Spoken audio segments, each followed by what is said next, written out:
Juste avant que la vidéo commence, tu dois absolument savoir que tu peux récupérer une formation gratuite Assure ton bull market comme un pro et en plus de ça un accès VIP au contenu exclusif. Défile dans la description de cette vidéo, clique sur le premier lien juste ici, clique sur obtenir gratuitement, remplis ce formulaire, trade sur notre plateforme partenaire BitGet et obtiens le contenu VIP qui te permettra de trader à mes côtés en suivant mes stratégies et un accès VIP sur mon Discord. Également, tu recevras automatiquement mon top 5 altcoin pour 2024. Tu peux retrouver une vidéo qui t'explique tout dans la description. Juste ici, bon visionnage. Bonjour à tous, j'espère que vous allez bien. On se retrouve pour le brief du mercredi 17 avril 2024. On se fera un point Bitcoin, Ethereum. Vous avez choisi d'analyser Solana en commentaire. Du coup, je remets en jeu BAT contre ICP. C'est à vous de choisir. Le commentaire qui reviendra le plus gagnera l'analyse pour demain entre BAT et ICP. Alors, le Bitcoin qui a bien réagi sur la zone identifiée hier ensemble, c'est-à-dire la dernière zone de stop au niveau des creux intermédiaires avant d'aller s'attaquer au dernier creux de ce week-end. Bonne réaction ici dans la zone de rechargement. C'est la zone qu'on doit défendre pour essayer de former un creux ascendant ici, c'est-à-dire faire un creux plus haut que le précédent pour tenter de retourner le prix. Donc pour l'instant, bonne réaction du prix. Est-ce qu'on peut dire qu'on est sorti encore de ce range ici? Pour l'instant, non. Il faudrait une résolution. Ce range est marqué par le plus bas de ce week-end qui a été fait samedi et le plus haut de lundi. Il faut savoir que généralement, avant de prendre une direction, généralement on va chasser soit le plus bas de lundi, soit le plus haut, ou les deux. Ok. Donc là, le plus haut de lundi est ici, au niveau des 66 800 $. Maintenant, d'un point de vue technique, on a une zone qui est assez intéressante ce matin. Ici, vous voyez, on a des petits sommets qui sont en train de s'accumuler juste ici, que le marché va probablement venir déclencher. Ok. Et on voit la petite zone d'imbalance ici, du break baissier ici. Donc ça va être une zone intéressante. Ça correspond également à la zone de rechargement de short du dernier mouvement baissier juste ici. Hop. Donc ça, c'est la zone que les vendeurs vont essayer de défendre et vont essayer de shorter pour pousser le Bitcoin plus bas. Ok. Zone de stop, imbalance, bougie vectorielle. Donc là, il y a eu un break baissier qui s'est effectué. On le voit au niveau du volume. Il y a eu plus de volume que les sessions précédentes, d'où le fait que la bougie soit un petit peu, soit d'une couleur différente que les autres bougies. Et également la création de l'imbalance ici, qui est un petit peu comme un gap. En fait, c'est un déséquilibre entre l'offre et la demande où les vendeurs ont gagné ici et le marché va essayer de combler cette zone. Ok. Si je retire l'indicateur juste ici, on voit bien que on a un petit trou. Enfin, on a ici, hop, la dernière mèche qui est ici. Donc, on voit bien qu'on a de l'imbalance juste ici. Ok. Donc ça, le marché n'aime pas trop laisser ces zones. Hein. Il vient souvent les combler. Par exemple, ici, il y avait une grosse zone d'imbalance que le marché est venu combler. Ici, on l'a travaillé avant de la casser. Donc ce sont des zones très très puissantes et en plus de ça, quand on y ajoute justement les bougies vectorielles, donc des bougies où on sait sur lesquelles il y a eu plus de volume que les bougies précédentes, ça nous donne vraiment des niveaux intéressants. Si jamais BTC aujourd'hui dans la journée, et je pense qu'il va y aller là, peut-être le brief sera pas encore sorti, hein, le temps que je le sorte, mais je pense qu'on va venir déclencher cette zone assez rapidement. Si on la déclenche et là il y a une réaction baissière, ok, le marché viendra combler la prochaine zone qui est celle-ci. C'est-à-dire que là, hop, on est en train d'accumuler des stops. Également ici, vous voyez, on a de l'imbalance. La dernière mèche est ici. Hop, le dernier bout de mèche est là. Donc le marché va devoir combler cette zone ici. Donc le marché pourrait simplement aller récupérer les stops. Si on a une réaction baissière, on viendra combler cette zone ici. Donc la zone des 63 500, 63 000 $ et la zone d'imbalance des vendeurs est entre 64 800 et 65 600 $. Également, vous voyez qu'on est en train d'accumuler des petits stops ici, hein, que le marché, ça, viendra déclencher également. Donc, on pousse, ok, on se fait rejeter, on revient ici. Si le prix maintient cette zone, on peut potentiellement tenter d'aller plus haut. Également, ce qui est tout à fait possible, hein, c'est de casser l'imbalance ici. Ce qu'il faut comprendre, c'est que si cette zone ici d'imbalance, elle cède, dans la zone de rechargement de short, c'est super positif pour aller prendre ce qu'on appelle le Monday High, donc le plus haut de lundi. Tous les traders en début de semaine qui sont en train de se positionner sur le Bitcoin sont en train de foutre leur stop au-dessus du plus haut de lundi et au-dessus de cette zone ici que vous voyez qui reste intacte. Donc ça, ce sont des zones qui attirent le marché. Quand on regarde sur les contrats dérivés, on voit qu'il y a un premium qui est assez négatif, on en a parlé. On voit également sur les différents exchanges ici, par exemple comme Binance, Bybit, etc. et OKEx, où on a des fundings qui sont négatifs. Donc là, on commence à avoir un premium négatif sur les dérivés. Ça veut dire que la pression vendeuse est plus forte sur les contrats dérivés. Donc là, on a plein de gens qui sont en train de sell leur Bitcoin, enfin de sell sur les contrats dérivés. Donc soit ils ferment des positions longues, soit simplement ils sont en train d'ouvrir des shorts. S'il y a des ouvertures de short, il y a des ouvertures de longue également. C'est pour ça qu'il faut regarder comment se comporte l'open interest et regarder où est-ce que les gens seraient bloqués au niveau de l'open interest ici. Donc il n'y a pas beaucoup d'ouverture de position, les gens sont un petit peu traumatisés du mouvement baissier, il n'y a pas forcément d'intérêt à shorter le Bitcoin actuellement, mais quand je regarde les ouvertures de position, ça a ouvert pas mal de positions ici, donc et des longues et des shorts, ok. Ça a ouvert également des positions sur ces sommets, et là récemment ça a ouvert des positions sur ces creux. Donc pour l'instant, ceux qui ont ouvert des positions sur ces creux ici sont coincés, donc c'est positif tant que le Bitcoin ne retourne pas sous cette zone de creux juste ici. Tous les vendeurs de ce matin sont coincés, ok, enfin de ce matin, des dernières heures, ok. Donc si ces vendeurs sont coincés, il y a ce qu'il faut pour aller pousser au-dessus du Monday High et au-dessus des derniers sommets. Mais quand on regarde bien la consolidation, on voit que Bitcoin il est en train de faire quoi? Il est en train de ranger, ok. On voit que le BTC il range ici, hop, tout simplement, et qu'à un moment donné, il va résoudre ce range. Ce qui serait positif, bien évidemment, c'est soit de chasser les stops au sud, de réintégrer, comme ça, là, on aura une cassure haussière, on ira s'attaquer à tous les stops qu'on a là au-dessus des 73 500, et très vite, on peut aller à la TH. Ce qu'il faudra regarder si on va à la TH, parce que ça risque d'être un piège, pour être honnête. Je pense que si on fait un nouvel ATH, ce sera un piège. Si derrière, il n'y a pas d'inflow du côté des ETF, si par exemple, du côté des ETF, il n'y a pas beaucoup d'inflow, en fait, le Bitcoin s'arrangera pour aller chasser tous les vendeurs ici, avant de pricer quelque chose de plus baissier. C'est-à-dire, en gros, ok, il y a beaucoup de vendeurs ici à cause du conflit, etc. C'est un peu le trade logique de shorter le Bitcoin actuellement, mais vu que c'est trop logique, d'abord on sort ces vendeurs-là qui vont foutre leur stop sur ces plus hauts, et une fois que ces vendeurs seront sortis ici, ok, là on reverse le marché, et là on y va, là on va plus bas, s'il n'y a pas de demande sur le spot, ok. Quand je dis il n'y a pas de demande sur le spot, c'est que du côté des ETF, on voit qu'il n'y a pas d'inflow, ou il y en a très peu, ce qui serait pas cohérent du tout. Si le prix monte, il faut qu'il y ait de la demande institutionnelle. S'il n'y en a pas, c'est que c'est probablement un mouvement juste pour aller nettoyer les vendeurs, parce que ça fait quand même depuis le 13 mars qu'on a tous les stops des vendeurs qui s'accumulent au-dessus de la TH. Donc ça serait malheureusement déviation dans le range, réintégration et la vraie cassure baissière par la suite. Et là, un mouvement plus baissier. Et là, les alts, elles vont souffrir si jamais on fait ça, parce que les altcoins vont beaucoup moins rebondir que Bitcoin si on fait un nouvel ATH sur le BTC. Et une fois que les vendeurs sont out sur le Bitcoin, Bitcoin, il n'a plus aucun intérêt à aller au nord. Ce qu'il va faire, en fait, c'est aller liquider tout le monde sous les 59 000 $, liquider tous ceux qui seront rentrés en mode breakout de l'ATH et tous ceux qui seront rentrés sur le mouvement haussier. Et derrière, vu que les altcoins, elles auront fait un faible rebond, comme ça, derrière, elles vont faire des mouvements de continuation comme ça. Et vu qu'actuellement, tout le monde est all-in sur les altcoins et tout le monde attend d'être sauvé, ça serait pour moi le scénario le plus logique si jamais il y a un nouvel ATH, que ce soit malheureusement un piège. Mais bon, ça, on y reviendra dans plusieurs jours, plusieurs semaines, si on fait un nouvel ATH. Là, on se concentre sur le range, ok. Et on se concentre aussi au niveau de l'order flow qui donne beaucoup d'indications dans le sens où, ok, là, les gens, on sait que ils commencent à être bearish ou déjà, ils ont peur de long ici le Bitcoin, alors qu'on est en bas de range, et techniquement, t'achètes le bas de range, tu revends le haut de range. Si je vous trace le petit template de range, ici, hop, donc là, on est clairement dans un range. Je vous mets le template de range ici sur le BTC. On peut voir qu'on est en bas de range. On peut revenir au milieu du range et bien sûr on peut revenir dans le haut du range. Et pour moi, si on revient dans le haut du range, c'est pas pour s'arrêter ici, c'est pour chasser les stops. Et là, ce sera le mouvement de piège avant de faire quelque chose comme ça, très très probablement. Ok. Si, je le répète, il n'y a pas d'inflow sur les ETF. S'il y a de gros inflows, que la demande sur les ETF revient, on aura de grosses probabilités carrément de vraiment casser le range au nord et de relancer un vrai mouvement haussier sur le Bitcoin. Mais si vraiment je vois pas de demande du côté du spot, je vais me dire ok, c'est juste un mouvement pour aller liquider sur les contrats dérivés. Pas plus de choses à dire sur le Bitcoin, donc je répète, surveillez vraiment cette zone ici, donc l'imbalance que je vous ai indiqué, dans la zone de rechargement de short. Scénario baissier, c'est tac, on se fait repousser et on finit par aller récupérer également les plus bas ici de mardi et on continue d'aller pousser plus bas, peut-être même jusqu'à chercher la zone de stop là sous les 59 600 et sous les 59 000 $. Ok. Encore une fois, pareil, on n'oublie pas, on regarde comment réagit le prix. Vous voyez, c'est ce que je vous expliquais hier. Et là, on voit que le prix a très bien réagi. Chasse au stop. On a de l'absorption ici, on en a bien eu.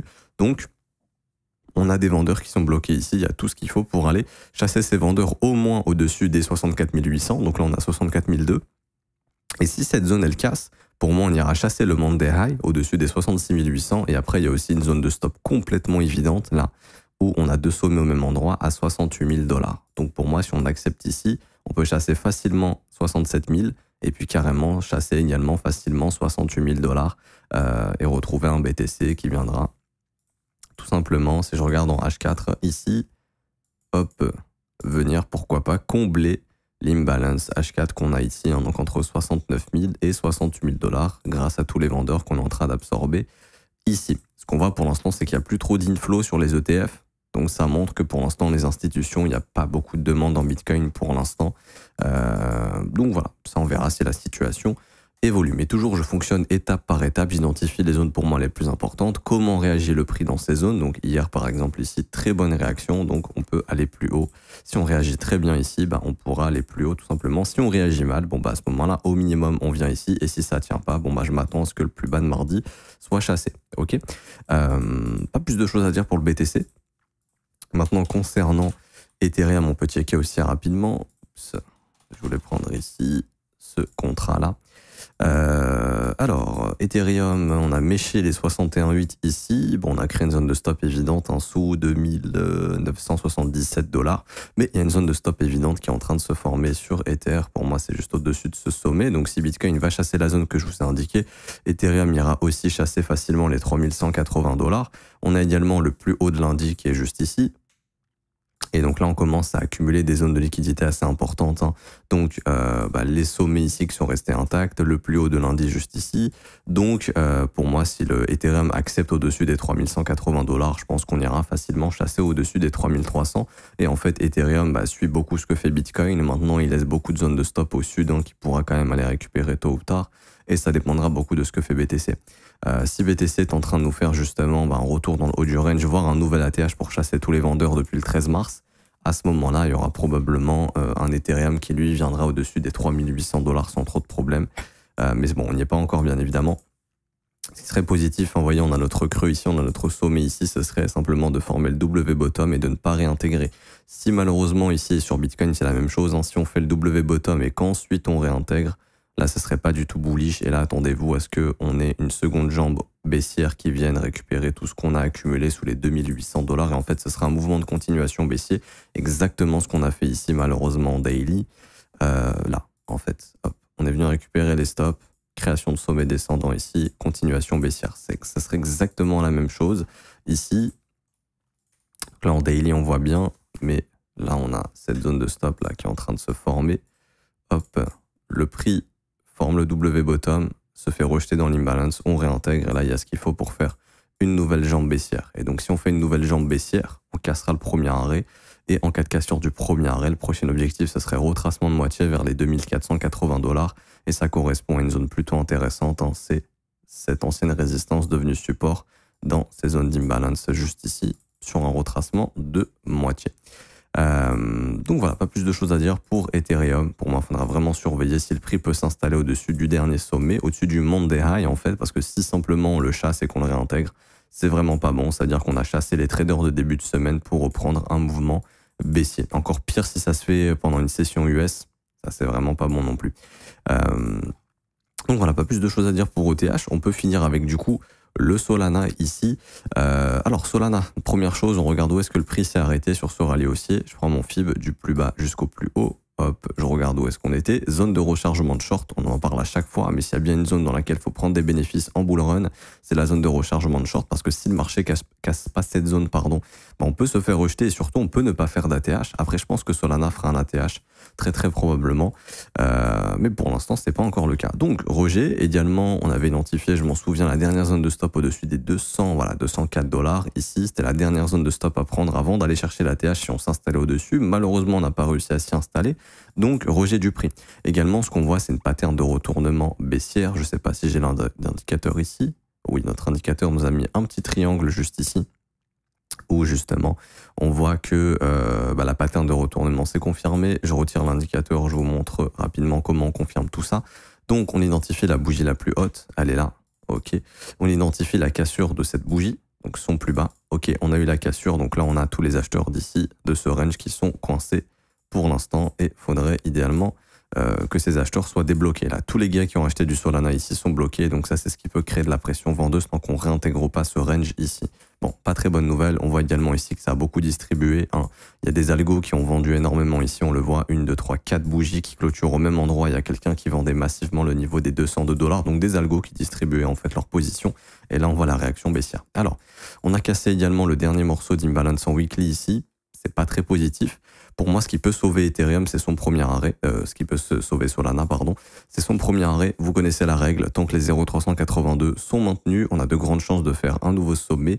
Je vous remontre le concept pour les débutants, mais c'est un niveau qui est extrêmement important et je vous le montre par exemple sur un bull market du Bitcoin précédent. Ici, et vous pouvez backtester ça sur tous vos coins, hein. Vous allez voir que ça fonctionne très très bien. Vous prenez votre bottom, ok, vous localisez à chaque fois les sommets qui se forment et vous verrez que le marché retrace jamais sous les 38,2, en tout cas casse pas ces niveaux.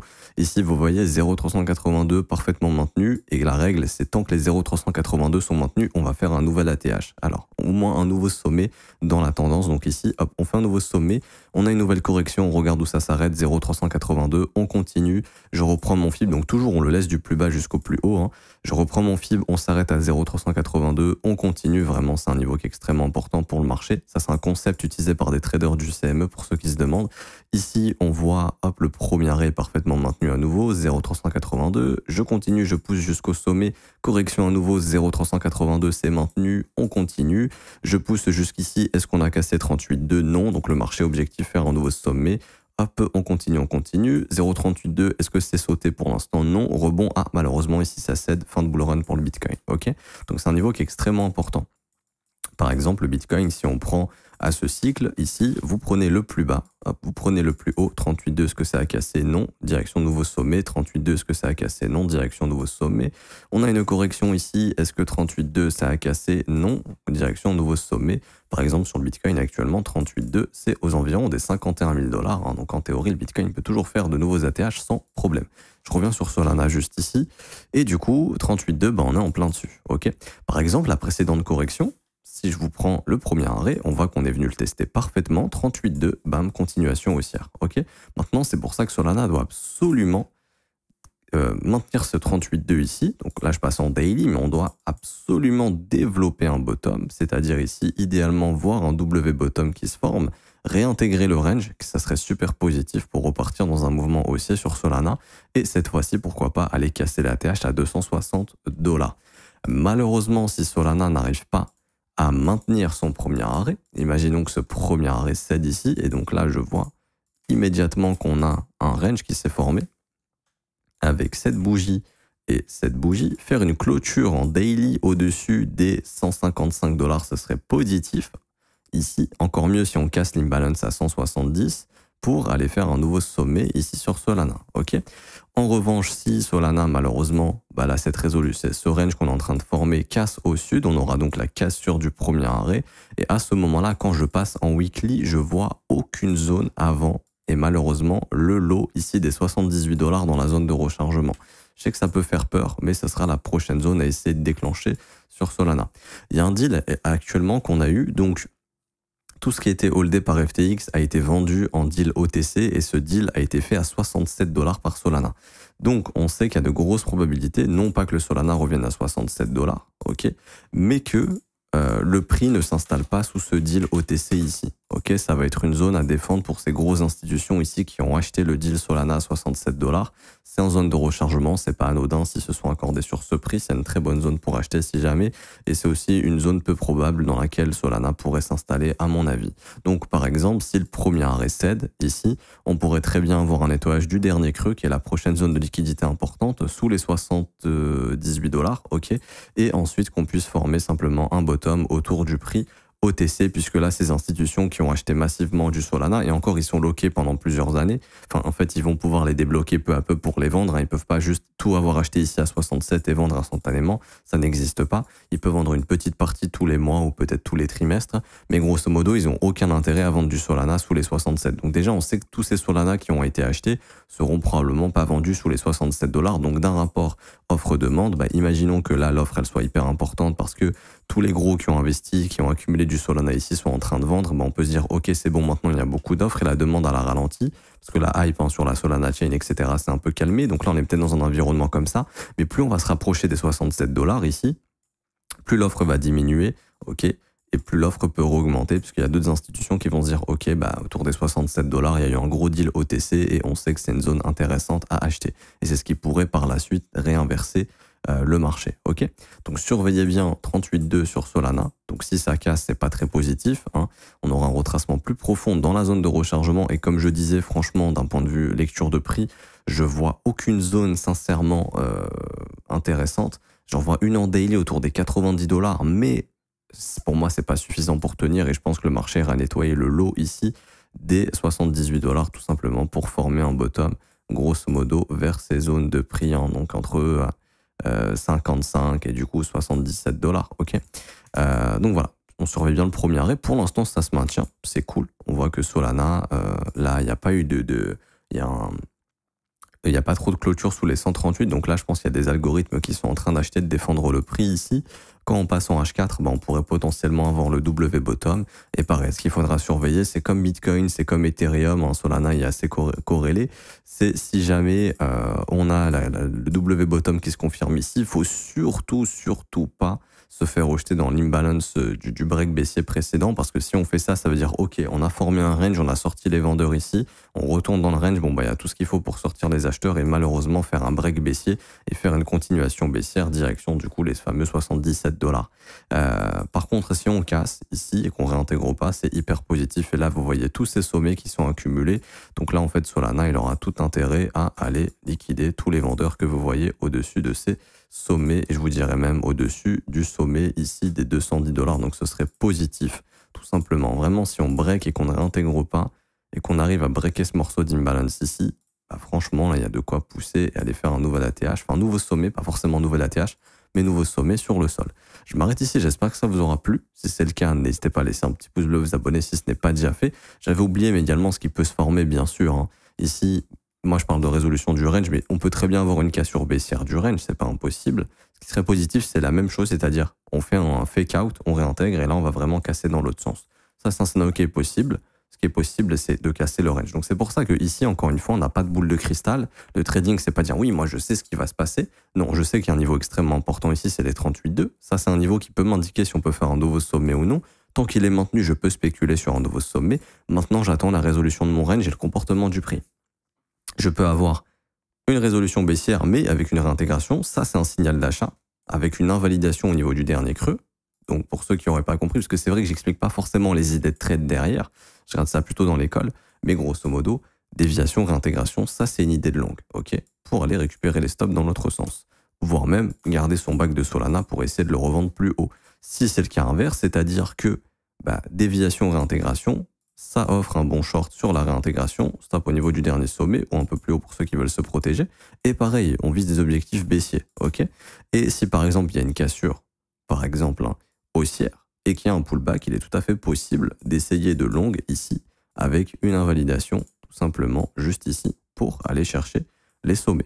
Voilà, c'est des idées très toutes bêtes. Et pareil pour le short, c'est-à-dire que imaginons qu'au final il y a une cassure baissière directement, hop, si le marché fait ça, il est tout à fait possible de trouver une idée de short comme celle-ci et d'aller ramener, de vouloir TP sous le dernier creux ici vers les 78, ça offre du 2 pour 1, c'est plutôt cool. Donc il y a plein de façons de manager son trade. Là, je suis ni bullish ni bearish sur Solana. Ce que je veux, c'est voir comment va réagir le prix pour avoir la prochaine opportunité de trade. Et ça, c'est quelqu'un qui trade, c'est pas quelqu'un qui veut faire la boule de cristal. Oui, moi je sais que ça va monter à 200 parce que non. Ok, si jamais il y a le scénario haussier, ok, on peut y aller. Si il y a le scénario baissier, on spécule sur le scénario baissier. Je voulais juste expliquer ça parce que c'est vrai qu'on peut se dire oui, il nous dit ça va monter ou ça va descendre, mais on a vraiment besoin de voir la réaction du prix pour prendre la prochaine opportunité de trade. Parce que encore une fois, le but du trader, c'est pas d'avoir qu'un biais bearish ou qu'un biais bullish. Non, c'est de dire ok, j'ai mon contexte, je sais comment peut réagir le prix. Si le prix réagit de cette façon, je sais qu'il y a de grosses probabilités de faire ça, donc je pourrais me positionner de cette façon et avoir un risque-récompense avantageux. Donc je m'arrête ici. Il y a une formation qui vous attend en commentaire épinglé, c'est le premier lien. Donc obtiens ta formation et accède au VIP gratuitement. Donc vous cliquez sur ce petit formulaire, vous allez le remplir, ça vous prend 2 minutes et vous aurez la formation gratuite dans votre boîte mail dans la journée. 100% gratuit, il n'y a rien à payer.